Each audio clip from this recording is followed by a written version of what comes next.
Kaya pala ganito ang naging resulta ng kapalaran ko. Kasi alam ng Diyos na kaya ko.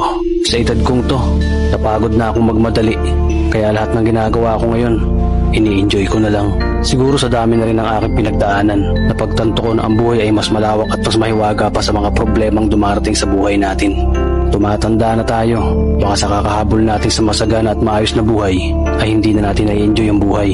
Baka nabubuhay na lang tayo dahil nape-pressure tayo sa sasabihin ng ibang tao.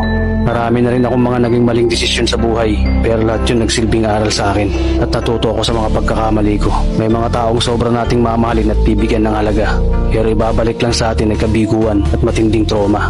Kaya wag nating lilingunin ng mga taong tulad nila dahil mas payapa kapag hindi ka na interesadong malaman pa kung ano pang balita sa kanila. At wag mong idepende ang sarili mo sa kahit kanino.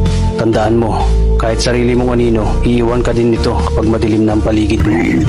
Kailangan natin matutunan na huwag ikumpara ang sarili natin sa iba dahil hindi natin laban ang laban nila. Karera mo to, hindi nila karera. Dahil ang buhay ay hindi naman nasusukat sa kung sino ang mayaman, kundi kung sino ang payapa.